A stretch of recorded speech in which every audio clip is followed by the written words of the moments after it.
നമസ്തേ. ഞാനിപ്പോൾ ഉള്ളത് ചെന്നൈയിൽ നിന്ന് ഒരു 45 കിലോമീറ്റർ അകലെയുള്ള കാലഭൈരവ ക്ഷേത്രം. ഈ ക്ഷേത്രത്തിൽ എന്നെ കൂട്ടിയിട്ട് വന്നത് പിന്നെ തമിഴ് എൻ്റെ ടീമിലുള്ളതാണ്. അപ്പം ഞങ്ങൾ രണ്ടുപേരും കൂടി ഇവിടെ എത്തി ക്ഷേത്രത്തിനുള്ളിൽ പോയി എല്ലാ ദർശനമൊക്കെ കഴിഞ്ഞ് വെളിയിൽ പുറത്തേക്ക് വന്നിരിക്കുകയാണ്. വളരെ മനോഹരമായ ഒരു പ്രദേശമാണ്. ശരിക്കും പറഞ്ഞു കഴിഞ്ഞു കഴിഞ്ഞാൽ നല്ല ഒരു വനത്തിൻ്റെ നടുവിൽ, മലകൾക്കൊക്കെ നടുവിലായിട്ടാണ് ഈ ക്ഷേത്രം നിർമ്മിച്ചിരിക്കുന്നത്.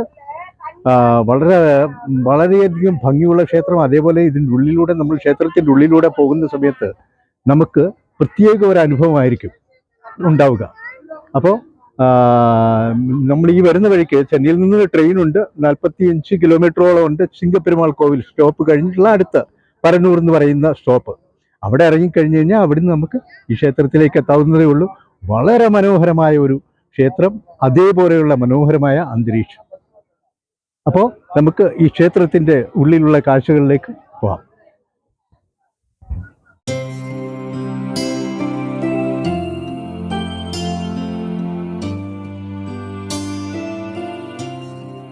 മഹാഭൈരവ ക്ഷേത്രം.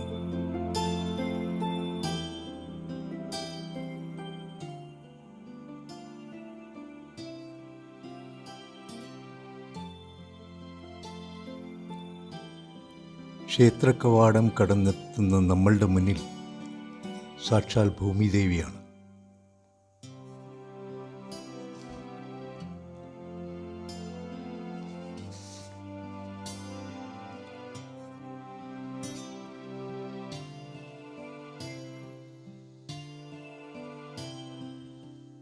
ക്ഷേത്രത്തിലേക്ക് എത്തുന്നവരെ ആദ്യമായി സ്വീകരിക്കുന്നത്, മാറോട് ചേർക്കുന്നത്, അനുഗ്രഹിക്കുന്നത് ഭൂമിദേവിയാണ്.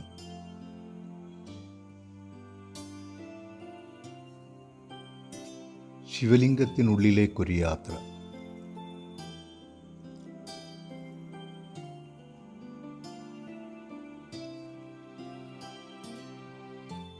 മഹാദേവന് നമ്മൾ നമ്മളെ സമർപ്പിക്കുകയാണ്,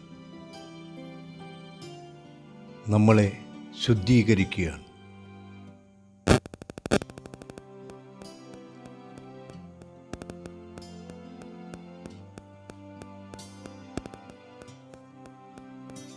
ജീവിത പ്രാരാബ്ധങ്ങളുടെ ബന്ധനത്തിൽ പെട്ടുപോയ നമ്മൾ നൽകുന്ന നിവേദനങ്ങൾ, പ്രയാസങ്ങളിൽ ഉഴലുന്ന നമ്മളെ രക്ഷ നൽകുന്ന ഇടങ്ങളാണ് ക്ഷേത്രങ്ങൾ.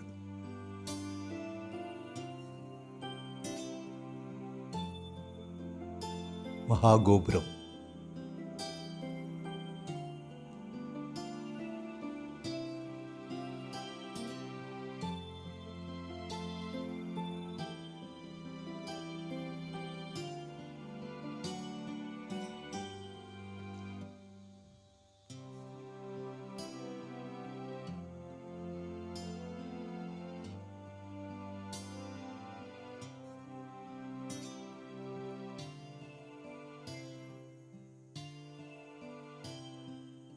മഹാദേവനും നന്ദികേശനും. എല്ലാ ശിവക്ഷേത്രങ്ങളിലും മഹാദേവനെ തന്നെ നോക്കിയിരിക്കുന്ന നന്ദികേശനെ നമുക്ക് കാണാൻ കഴിയും. ഇവിടെയും അത് തന്നെയാണ്.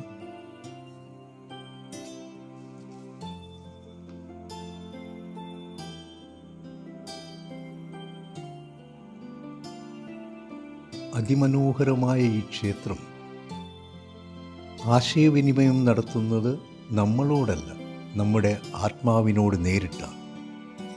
അതാണ് ഈ ക്ഷേത്രത്തിൻ്റെ പ്രത്യേകത.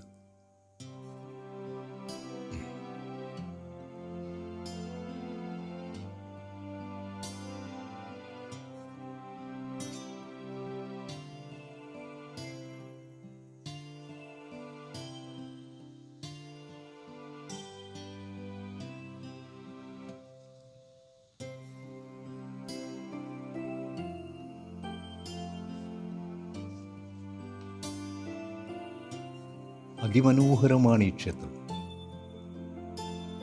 അവിടുത്തെ മഹാചൈതന്യം നമ്മുടെ പൂർണ്ണ നിയന്ത്രണം ഏറ്റെടുക്കും.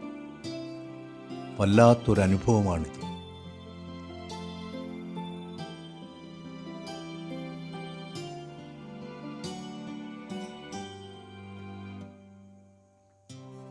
ഭൈരവൻ്റെ ഇരിപ്പിടം.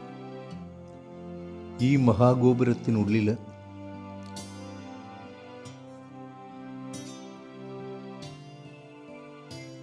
മഹാഗോപുരത്തിൻ്റെ ഉള്ളിലാണ് ഭൈരവൻ്റെ ഇരിപ്പിടം. അവിടേക്കെത്തും മുമ്പ് ഭൈരവൻ്റെ പാദങ്ങളെ നമ്മൾ ആദ്യം കാണണം, നമസ്കരിക്കണം. പാദങ്ങളിൽ അർച്ചന നടത്തുന്നതാണ് ഇവിടുത്തെ പ്രധാന വഴിപാട്.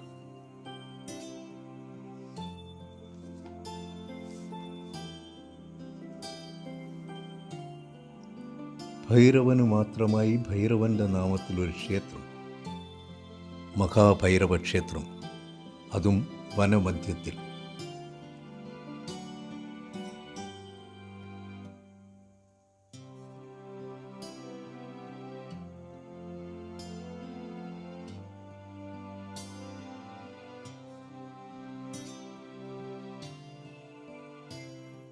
ഈ ക്ഷേത്രത്തിൻ്റെ ഉള്ളിൽ നാം ഓരോ ചുവട് വയ്ക്കുമ്പോഴും ആരോ നമ്മളുടെ ഒപ്പം നടക്കുന്നതായി നമുക്ക് അനുഭവപ്പെടും.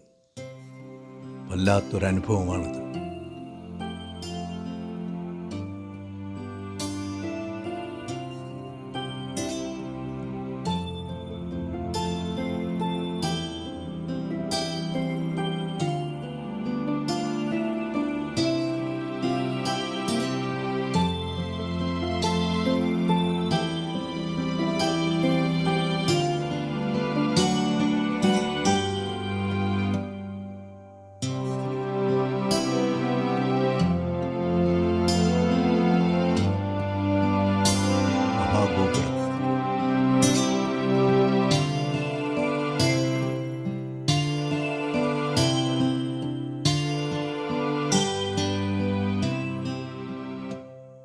ആകാശത്തിലേക്ക് തലയുയർത്തി നിൽക്കുന്ന ഈ ആൽമരത്തിന് പോലും ഒരപൂർവ സൗന്ദര്യമുണ്ട്.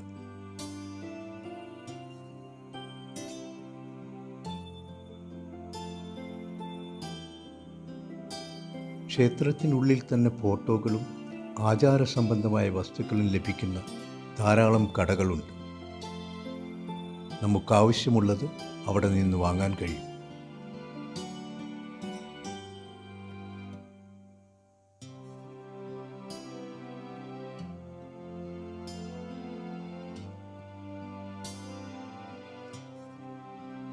ഭൈരവൻ, അതായത് മഹാദേവൻ, ആ ദിവ്യ ചൈതന്യം നിറഞ്ഞു നിൽക്കുകയാണ് ഈ ക്ഷേത്രത്തിൽ.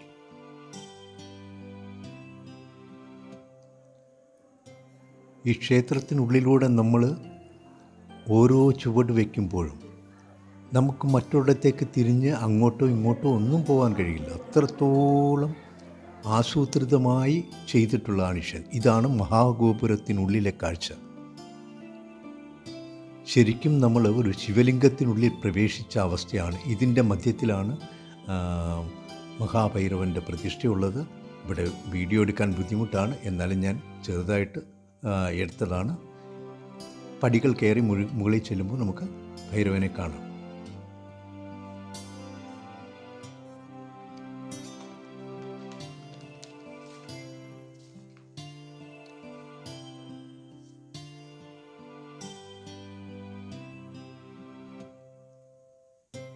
അതിമനോഹരമായ മഹാഭൈരവ ക്ഷേത്രത്തിൽ നിന്ന് തിരികെ ചെന്നൈയിലേക്ക് തമിഴിൻ്റെ ഒപ്പം ബൈക്കിൽ യാത്ര ചെയ്യുമ്പോൾ ഞാൻ മഹാഭൈരവൻ്റെ ഒപ്പം അവിടെ തന്നെയായിരുന്നു.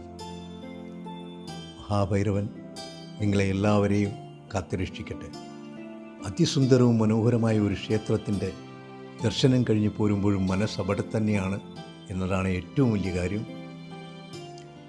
കഴിയുന്നവർ തീർച്ചയായും ചെന്നൈയിലെത്തിയാൽ, തമിഴ്നാട്ടിലെത്തിയാൽ ചെങ്കൽപ്പേട്ടുള്ള മഹാഭൈരവ ക്ഷേത്രം പോയി സന്ദർശിക്കാൻ ശ്രമിക്കുക. നന്ദി, നമസ്തേ.